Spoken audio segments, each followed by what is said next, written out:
지난 시간에는 우리는 유대 백성들이 이방 여인들과 통혼한 죄로 인해서 에스라가 기가 막혀 앉아 통회하는 그 모습을 살펴보았습니다. 통회하는 이 모습, 기가 막혀 앉았던 이 에스라의 모습은 단순히 그가 감정 표현을 한 어떤 그 모습을 이렇게 보여주기 위한 것이 아니라 그것은 하나님의 언약 백성으로서 범한 심각한 그 죄에 대해서 참된 회개를 하고자 하는 그런 모습을 나타냈던 것이죠. 오늘 본문에서도 에스라가 이 죄를 어떻게 하나님 앞에 토로하면서 어떠한 식으로 회개를 하고 있는지, 오늘 본문이 상당히 어려운 부분이지만 에스라가 어떻게 무엇을 회개를 하고 있는지, 그 안에서 우리는 무엇을 결단하고 무엇을 하나님께 영광을 돌리며 감사해야 하는지를 함께 나누어 보도록 하겠습니다. 우리 먼저 5절과 6절 말씀을 함께 읽겠습니다. 시작. 저녁 제사를 드릴 때에 내가 근심 중에 일어나서 속옷과 겉옷을 찢은 채 무릎을 꿇고 나의 하나님 여호와를 향하여 손을 들고 말하기를, 나의 하나님이여, 내가 부끄럽고 낯이 뜨거워서 감히 나의 하나님을 향하여 얼굴을 들지 못하오니 이는 우리 죄악이 많아 정수리에 넘치고 우리 허물이 커서 하늘에 미침이니이다. 아멘. 에스라의 회개는 저녁 제사 때 이루어지게 되었습니다. 당시에는 저녁 제사를 하루의 모든 일과를 다 마치고 공식적인 예배로 마지막을 마감하는 차원에서 드렸던 제사인데요. 유대 전통 그 사회에서는 이 저녁 제사가 아주 중요한 시간이었습니다. 그 가장 하루를 마감하는 가장 중요한 시간에 에스라는 무엇을 하고 있습니까?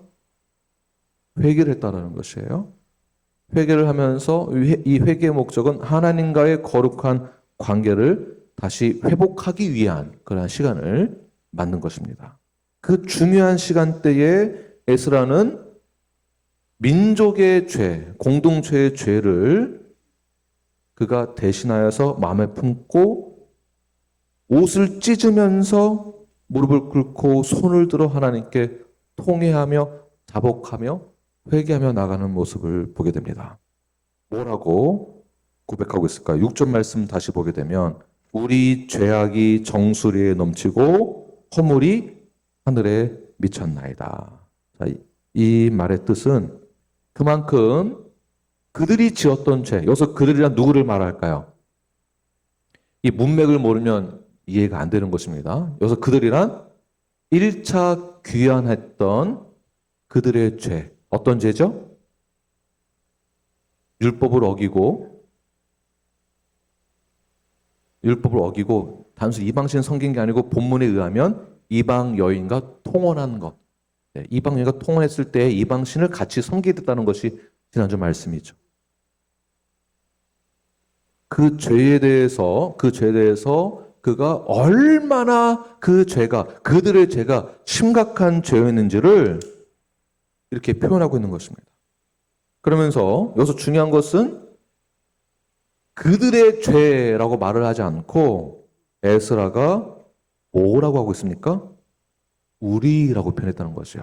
그러니까 회개를 할 때 나의 죄도 회개를 하는 것이지만 에스라는 오늘 본문의 내용을 보게 되면 에스라의 죄를 고백한 게 아니고 누구의 죄? 그들의 죄인데 그들의 죄를 나를 포함해서 우리의 죄라고 말을 하겠다는 것입니다. 우리의 죄. 에스라는 이방 여인과 결혼하지 않았습니다. 우상 숭배에 참여하지도 않았고요. 오히려 에스라는 바사 왕에게서부터 신실한 믿음의 사람으로 인정받았던 사람입니다. 그런데 에스라가 우리의 죄라고 하면서 옷을 찢으며 회개하는 모습을 보게 되는 것이죠. 마치 1차 포로 귀환하였던 그들의 죄를 자신의 죄로 여기면서 그리고 공동체를 대표하여서 회개에 기도하며 하나님께 엎드리게 됩니다. 그래서 오늘 본문 전체에서 우리라는 단어가 총 28번 나옵니다. 오늘 본문에서만. 우리. 다시 말해서 그러니까 그들의 죄, 그들과 나를, 백성들과 나를 동일시 여겼다라는 것이 이 부분이 상당히 중요합니다. 에스라는 왜 그들과 자신을 오리라고 여겼을까요? 왜 그랬을까요? 왜 에스라는 자신이 지은 죄가 아닌 것을 마치 자신이 지은 죄처럼 오리라고 하면서 왜 회개를 했던 것일까요? 이것은 단순히 지도자로서의 책임감을 가지고 회개를 했다는 것뿐만이 아니라 그가 가지고 있었던 선민의식에 공동체 의식이 있다라는 것으로 믿은 것입니다. 곧 이스라엘 백성 전체가 하나님의 언약 아래 하나로 부름 받았다라는 그 사실을 믿었다라는 것이에요. 그런 인식이 있었으니까 공동체 의식, 우리 한 몸이 되었다라는 인식이 되어 있으니까 우리라고 말을 하면서 28번이나 고백하며 공동체 의식으로서 그들을 대신하여 대표성을 가지고 기도하게 되었다는 것입니다. 하나님은 우리를 부르실 때에 나의 고백, 나의 죄의 그 고백을 원하십니다. 그리고 하나님의 그 은혜로 모든 죄의 사함 받은 것, 그러니까 1대1의 수직적인 관계로서의 하나님 앞에 구원받은 것은 1대1의 관계로 구원을 받는 것이죠. 그러나 구원받은 그 다음부터는 공동체 의식이 있어야 되는 것을 또한 말하고 있는 것이죠. 왜냐하면 하나님 언약 아래 모두가 하나로 부름 받았다는 그 사실을 에스라가 잘 알고 있었다는 것입니다. 이게 공동체 의식. 신앙생활은 혼자 하는 게 아니라 교회에 반드시 소속이 되어야만 한다는 것입니다. 그래서 이스라엘에서는 한 사람의 죄도 공동체 전체에 영향을 끼치게 된다는 것을 사실을 그 전부터 쭉 경험해 왔었습니다. 예를 들어서 여호수아 7장으로 넘어가게 되면 아간 한 사람의 범죄로 인하여서 어떻게 되었습니까? 온 이스라엘이 전쟁에 패배하게 됩니다. 그 결과 민족 전체가 위기를 맞게 됩니다. 그러니까 한 사람의 죄가 공동체에게 미치는 그 영향이 반드시 있다라는 것이죠.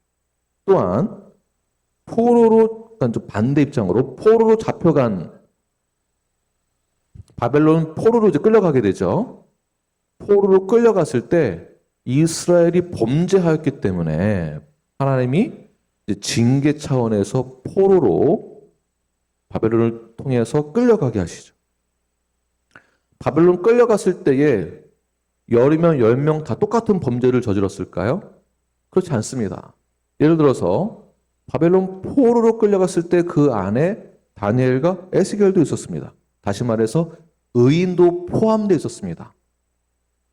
그러니까 이 의인은 죄가 없었는데도 공동체의 이스라엘 전체가 죄를 범했기 때문에 이 의인들도 함께 징계를 받았다라는 것. 죄인들만 포로가 된 것이 아니라 모두가 의인들이 포함되어져서 함께 징계를 받았다.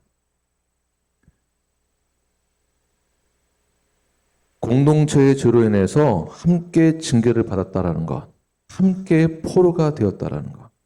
에스라는 이 진리를 너무나도 잘 알고 있었습니다.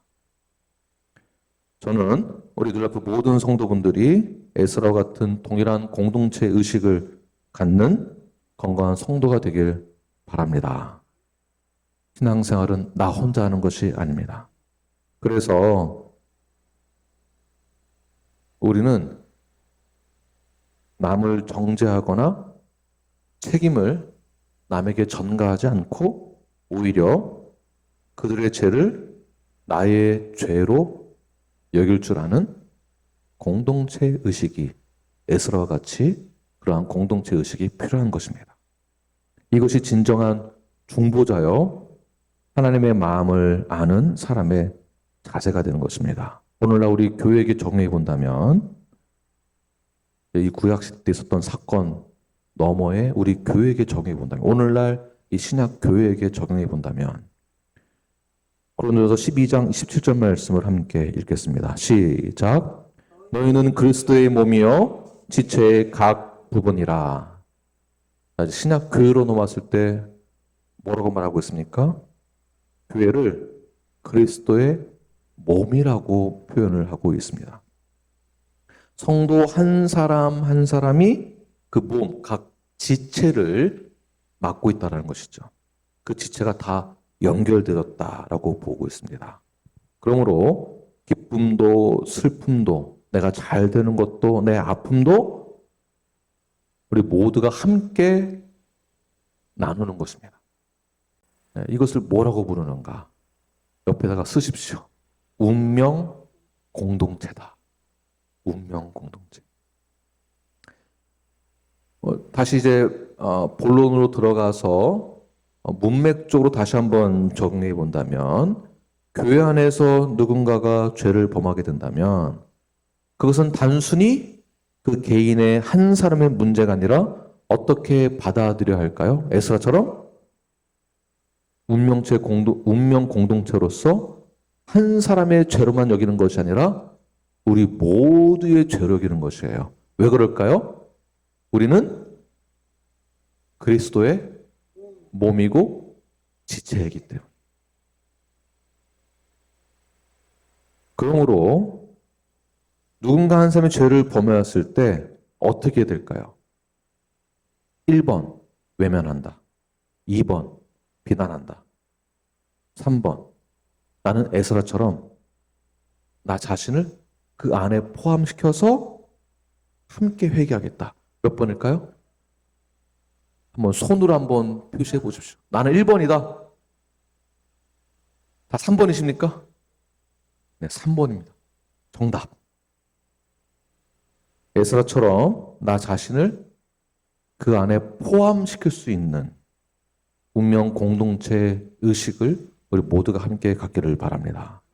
특히 우리 교회 지도자들, 목회자들, 사역자들, 리더들, 중직자들 모두 다 포함해서 더더욱 공동체 안에 그 죄에 대해서 민감하게 받아들이고 생각을 해야 합니다. 하나님은 이 시대에도 회개하는 자를 엎드려서 주 앞에 나와 통회한 자를 통해서 공동체를 회복시키기를 원하십니다. 처음 내가 회개하고 주님 만나는 날은 1대1의 관계, 수직의 관계지만 그 다음 수평적인 관계는 동일한 죄사함을 받은 신앙 고백한 자들이 모여서 우리가 함께 건강한 공동체, 운명 공동체를 이루어 나가는 것, 구원의 완성도 함께 이루어 나가는 것, 그것을 하나님이 원하신다라는 것입니다. 자, 이제 우리 눌레판에서 일어나는 모든 사건 속에서 어느 한 사람의 죄, 부분적인 죄가 발견된다면, 그렇다면 여러분들은 어떻게 하시겠습니까? 본문에 의하면 에스라처럼 옷을 찢고, 지난주 말씀에 하면 머리를 뜯고 뽑고 수염도 뜯고, 수염 없으시면은 다른 뭐 털이라도 뽑고, 어떻게 앉아서 기가 막혀 앉아 통회하는 그 마음으로 그들의 죄를 나의 죄로 여겨 함께 이 공동체를 위해, 회복을 위해 기도하시는 저와 여러분이 되길 간절히 축원합니다. 나와는 아무런 상관이 없다 라고 외면하는 그 순간 공동체의 본질은 없어지게 되는 것입니다. 나와 저 사람은 아무런 상관이 없다. 저 사람이 그러든지 말든지, 제가 뒤로 자빠지든지 말든지, 나하고는 아무런 상관도 없다. 나는 나만 잘하면 된다. 여러분 이런 표현 자주 사용하시거든요. 저는 그 누구 편도 아니에요. 그런 표현을 하시는 분이 제일 위험한 분입니다. 제일 이기적인 거예요. 저는 누구 편도 아니에요. 그럼 뭐 어떻게 하려고요? 이 같은 공동체 안에서 어떻게 하시려고요? 우리 공동체 이 안에서 죄가 발견된다면 그 사람을 외면하는 것이 아니라 나의 죄로 여기고 머리를 뜯고 수염을 뜯으며 옷을 찢으며 기가 막혀 할 줄 아는, 그리고 그들의 죄를 나의 죄로 여겨 하나님 앞에 이 공동체를 위하여서 자복하는 마음으로 나아갈 줄 아는 저와 여러분이 되기를 간절히 축원합니다. 두 번째는 에서가 이 회개 기도를 할 때에 그 회개 기도 안에 에스라가 과거의 그 역사의 순간들, 흐름들을 쫙 훑으면서 하나님이 어떻게 역사하셨는지를 발견하여 감사하는 그 은혜를 가지고 기도하게 됩니다. 이 회개 기도 안에 그 은혜에 대한 감사에 대한 내용들이 나오는 것인데, 이 순간이 아니라 과거에서부터 역사하셨던 하나님의 은혜들. 이 9절, 8절, 9절부터는 에스라가 이 사건 속에 역사하셨던 하나님을 얘기하는 것이 아니라 이스라엘 전체 그 히스토리를 쫙 설명을 합니다.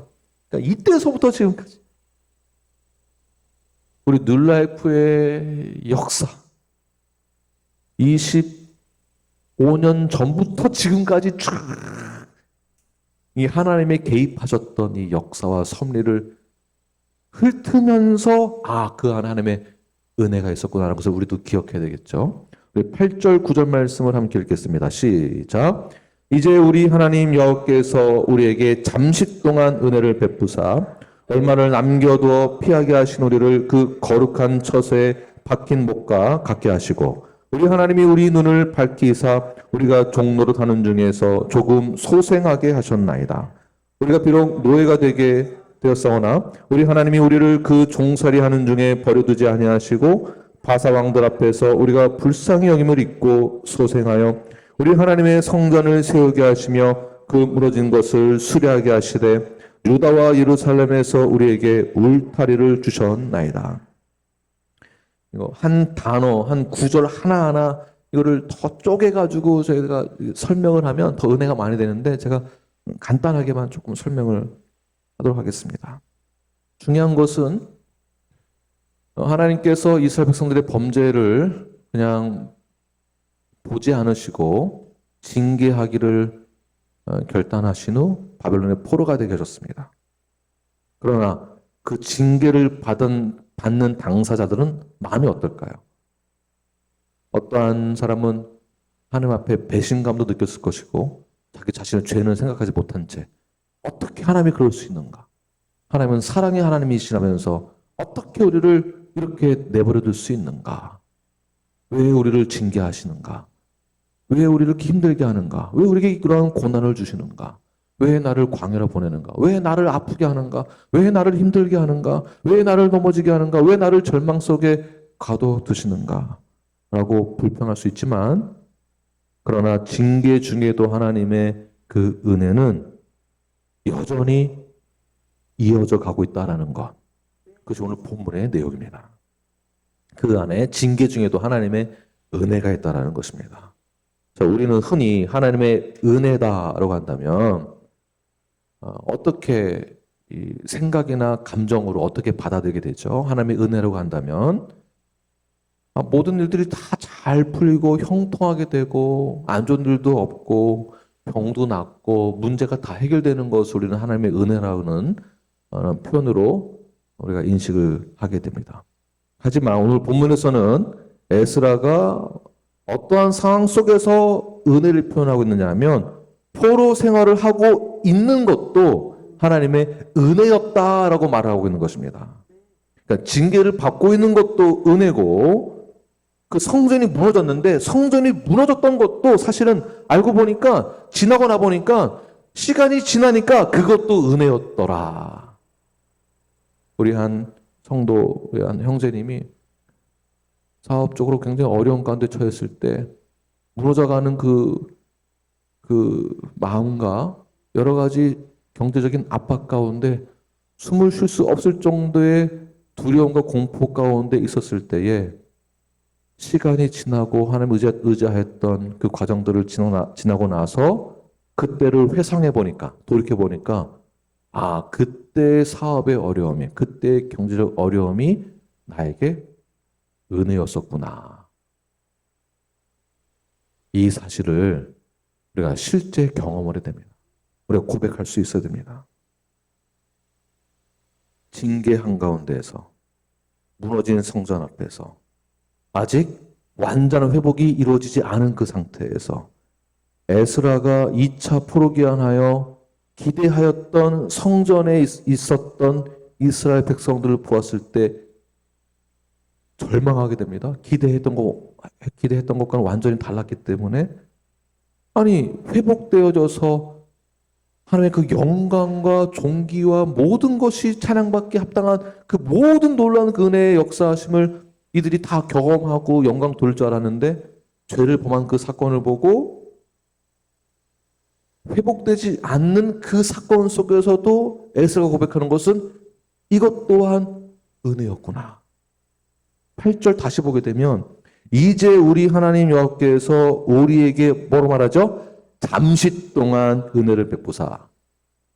이런 것을 잠시 동안 은혜를 주셨던 하나님의 섭리라고 보는 것입니다. 잠시 동안.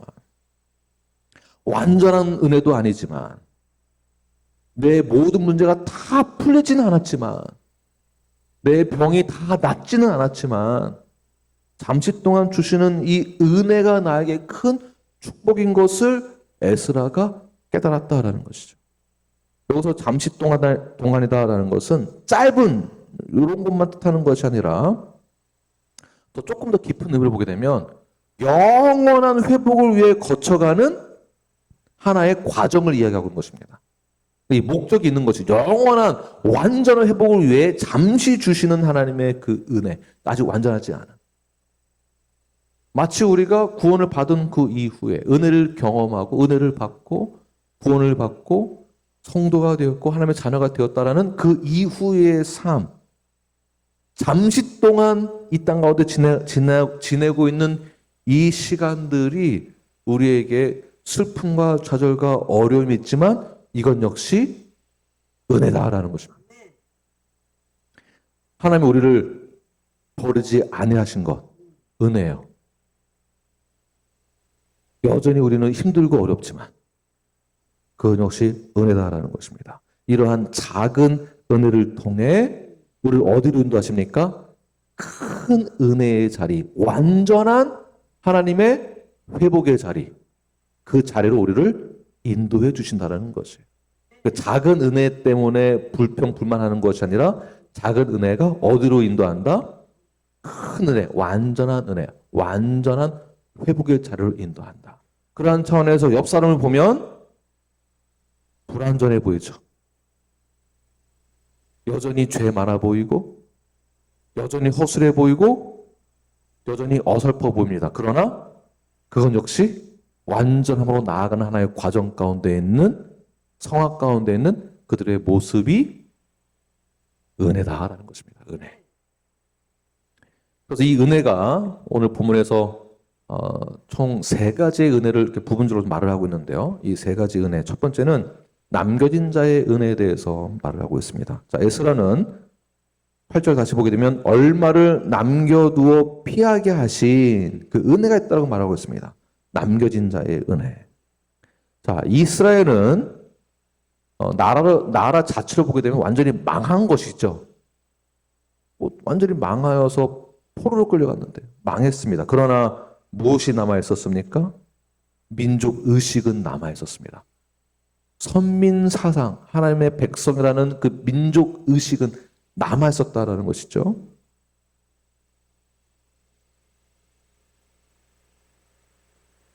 포로로 끌려갔으나 그냥 포로 생활로 끝나는 것이 아니라 어떻게 됐습니까? 다시 귀환시켜주는 남겨진 하나님의 그 은혜.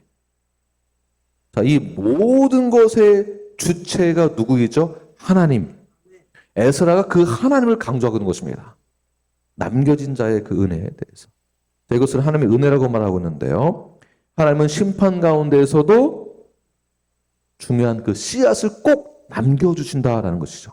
로마서 11장 5절 말씀을 함께 읽겠습니다. 시작. 그런즉 이와 같이 지금도 은혜로 택하심을 따라 남은 자가 있느니라. 네, 다시 말해서 우리는 완벽하지는 않지만 여전히 우리는 믿음 안에 남겨진 자와 같다라고 보는 것입니다. 자, 이것이 은혜입니다. 우리가 이 세상에서 살아가나 하나님의 자녀로 살아간다라는 것. 여러분, 모든 죄를 다 고백하고 하나님의 은혜를 힘입어 모든 그 죄의 사함을 받고 새 사람이 되었습니다. 그런데 죄를 나는 한 번도 안 졌다. 요만큼도 나는 죄가 없다라고 하시는 분 손 들어 보십시오. 우리가 새 사람이 되었는데도 여전히 죄를 짓고 사는 부분들이 있죠. 근데 하나님은 그 남은 씨앗을 통해 우리에게 은혜를 주심으로 너는 여전히 나의 백성이다. 나의 자녀다라고 말씀하고 있습니다. 그리고 또 세상에서 살아가고 여전히 죄도 범하긴 하지만 우리는 현재 어디에 있습니까? 예배의 자리에 있습니다. 우리는 회개하고 구원받았다고 하나 여전히 죄의 범주 안에 어슬렁거리면서 우왕좌왕하기도 하지만 그러나 하나님의 은혜에 남겨진 자로서 이 자리에 앉아 있습니다. 이 모든 것이 하나님의 은혜다라는 것이죠. 두 번째는 그 은혜를 표현할 때 거룩한 처소에 박힌 못이라고 이야기를 하는데 에스라는 자신들을 거룩한 처소에 박힌 못이라고 표현을 하면서 왜 이런 표현을 했냐면 그 당시의 상황을 보게 되면 유목민이나 그리고 정착하지 못한 방랑자들이 집을 지어서 살 수 없잖아요. 그래서 무엇을 지고 살았을까요? 텐트를 칩니다. 그러니까 텐트를 칠 때 아무데나 칠 수 없었습니다. 허락을 받아야만 칠 수가 있습니다. 그러니까 아무나 이 텐트도 칠 수도 없고 그 자리에 머물 수 없다라는 것입니다. 그런데 하나님은 하나님의 선택한 그 백성들은 이미 성전에 박혀있는 못과 같다. 절대 이 못은 흔들리지도 않고 빠지지도 않고 영원히 이 자리에 거하게 된다라는 뜻입니다. 다시 말해서 그 땅에 거주할 소유권을 갖고 있다라는 뜻이에요. 그러니까 여러분들은 이미 하나님의 백성으로서 하나님 한 번 선택하셨기 때문에 이미 하나님의 나라의 소유권을 갖고 있는 하나님의 자녀가 되었다는 것을 확실하게 말하겠다는 것입니다. 이건 역시 하나님의 은혜다라고 에스라가 과거에서부터 지금까지 쫙 훑으면서 이러한 하나님의 은혜를 삶 속에서 경험한 그 은혜를 고백하고 있는 것이죠. 하나님은 포로된 백성을 그냥 버려두지 아니하시고 다시 성전과 연결시키시면서 너는 나의 백성이다. 너는 이 울타리 안에서 빠져나갈 수 없다. 너는 내가 택하였다. 너를 흔들리지 않을 것이다. 박힌 못은 절대 빠지지 않는다. 다시 말해서 너희들은 완전히 나에게 하나님에게 속해 있다라는 뜻입니다. 이것이 은혜 아니겠습니까? 저와 여러분이 우리 솔직히 내가 나를 보아도 내가 저 사람을 보아도 구원받은 것 맞나라는 생각이 들 때가 있습니다. 내가 나에게 질문을 해봐도 내가 구원받은 게 맞나라고 생각해 본다면 물론 우리가 배운 게 있으니까 대답은 잘하지만 솔직히 내가 나를 보면 구원받은 사람처럼 보이지 않을 때가 얼마나 많이 있습니까? 그래서 표현을 할 때 한 7, 80%는 구원받은 것처럼 생각이 듭니다. 그럴 때가 있습니다. 내 생각으로는. 그럼 하나님은 우리에게 뭐라고 말씀하시죠? 아니다. 7, 80%가 아니라 그럼에도 불구하고 너는 나에게 속해 있다. 그걸 믿어라 라고 말씀하고 있는 것이죠. 그래서 완전한 하나님에게 속해 있으며 그러므로 그 은혜를 통해서 예배가 회복되어질 것이고 하나님의 임재 속으로 들어갈 수 있는 그 은혜, 성전에 박힌 못이 바로 누구입니까? 우리 뉴라이프 공동체입니다. 네, 우리 모두 너무 아멘 하시길 바랍니다. 네. 네, 우리의 신앙이 그나마 흔들리지 않을 수 있는 그 이유는 우리가 이렇게 신앙생활을 할 때 믿음을 가져갈 수 있는 그 이유는 무엇이냐면 우리가 하나님을 잘 붙들어서가 아니라 하나님이 우리를 붙잡고 있기 때문에 그렇다는 것입니다. 이것이 은혜입니다. 세 번째 은혜는 오늘 본문에서는 소생의 은혜를 말하고 있는데요. 8절 다시 보게 되면 우리 하나님이 우리 눈을 밝히사 그 다음 뒤로 함께 읽겠습니다. 시작. 우리가 종로로 타는 중에서 조금 소생하게 하셨나이다. 자, 조금 소생하게 했다. 자, 포로된 상태, 종로로 타고 있는 그 상태를 뭐라고 이제 우리가 봐야 되냐면 죽은 상태로 보는 것입니다. 그러니까 이스라엘 백성들이 죄로 인하여서 남과 북으로 나누게 되고 그리고 포로로 끌려가게 됩니다. 그러니까 죄로 인해서 그 죄의 삭은 뭐다? 사망. 그러니까 그 죄로 인하여서 징계 차원에서 포로로 끌려갔다는 것을 죽은 상태로 보는 거예요. 그런데 그 죽은 상태에서 하나님의 은혜, 그 소생의 은혜로 인하여서 어떻게 됐습니까? 포로 귀환하게 되죠. 귀환. 이것을 뭐라고 보는가? 다시 생명을 얻게 되었다. 소생하게 되었다라고 보는 것입니다. 자, 이처럼 에스라는 당시 유대인들의 그 상태를 영적으로는 죽은 상태로 보았습니다. 그러나 상황으로 보면 이 성경들을 보면 이 원리들을 보면 죽은 것이 맞는데 하나님의 눈으로 보게 되면 소생한 거예요. 살아있는 거예요. 그런데 왜 조금 소생했다고 말을 하고 있을까? 왜 조금이라는 단어를 썼을까요? 왜냐하면 아직은 완전하지 않기 때문에. 그럼 여기서 뭔가 좀 발견할 수 있지 않겠습니까? 뭐가 떠오르죠? 완전하게 하려면 누가 와야 될까요? 무엇이 필요할까요? 예수 그리스도가 필요하다는 것을 우리는 깨닫게 됩니다. 그래서 오늘 본문에서도 무엇을 상징하고 있느냐면 사실은 예수님의 그 그림자를 말하고 있는 것입니다. Jesus centered, 예수 그리스도 중심의 이제 성경 해석으로 들어가게 되면 이 본문도 예수님의 그림자를 말하고 있는 것이에요. 완전한 그 소생, 완전한 구원. 그때가 언제인가? 주님 다시 오시는 그날. 주님 다시 오시는 그날 우리가 언제 알 수 있을까요? 토요 아침 예배 오시면 마태복음 25장, 26장을 통해서 알 수 있습니다. 안 오시니까 모르는 거예요. 오시면 알 수 있습니다.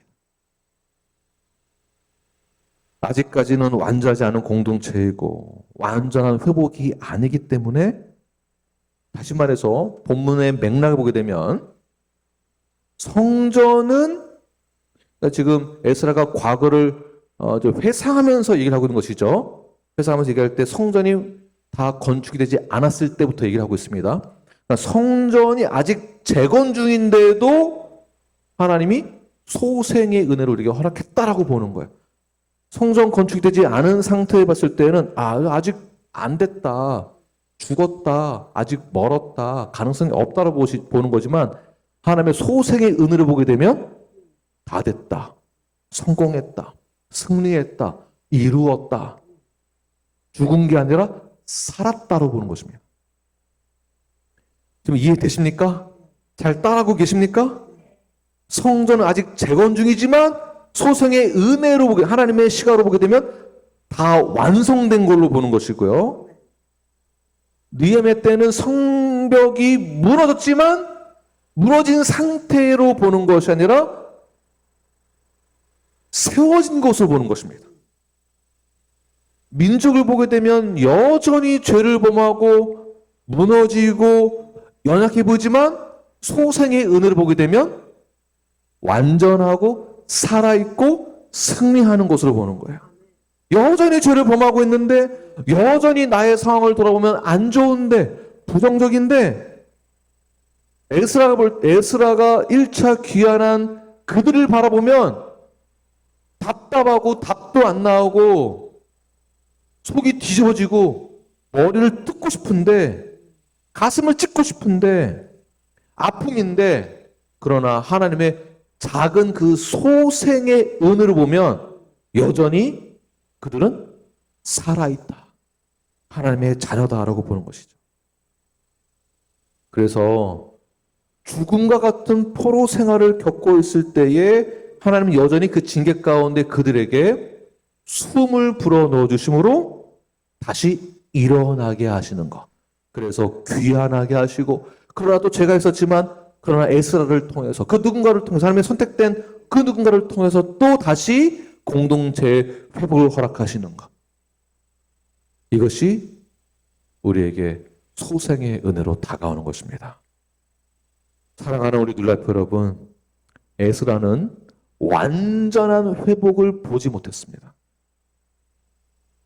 그들의 죄로 인하여서 성전은 세워졌지만 마음의 성전은 무너진 상태만 보였습니다. 백성들은 여전히 무너져 있었습니다. 공동체 의식도 없고 죄는 난무하고, 에스라가 현실을 보면, 또는 우리에게 있어서 우리 교회 상황을 보면, 옆 사람을 보면, 우리들을 보면 답답하고 머리 뜯고 싶고 가슴 찢고 싶고 가능성 없어 보이고, 미래를 보면, 나의 미래를 보면 답답하고, 내 현실을 보면 깜깜하고, 노후는 걱정이 되고, 내 건강 상태 보면 힘들고, 나를 보면 자신은 없고 자존감은 무너져 내리고. 에스라가 그렇게 보았다는 것이, 우리가 우리를 보아도 그렇게 보입니다. 그러나 소생의 은혜가 우리에게 임했을 때 하나님의 시선을 바라보게 되면 어떻게 보인다고요? 살아있다, 완전하다라고 보는 것입니다. 그러므로 우리는 무엇을 할 수 있죠? 절망하지 않을 수 있습니다. 그러니까 우리 상황을 보면은 답답하고 절망스러운데 이 소생의 은혜를 경험하면 절망이 없다는 것입니다. 아멘이십니까? 왜냐하면 하나님이 우리에게 작은 숨을 불어 넣으셨기 때문에. 이것이 소생의 은혜입니다. 조금 소생하게 하셨다. 완전한 하나님의 때에 예수 그리스도가 다시 재림하시는 그날이 우리가 언제인지는 아버지만 하시고 아들은 모르고 아무도 모르지만 오직 아버지만 아신다. 아버지는 아셔야죠. 네. 이 한마디의 에스라의 이 믿음의 고백이, 이 회개가 공동체를 살리게 됩니다. 이 감사와 이 소망이 공동체를 살리게 됩니다. 한 사람의 공동체 의식을 통해, 회개 기도를 통해서 공동체를 살리고자 하는 그 사명이 이 공동체를 회복시킨다는 것입니다. 우리 삶에도 여러 가지 어려운 순간들이 있습니다. 내 병이 완전히 낫지도 않습니다. 완전히 낫지 않죠.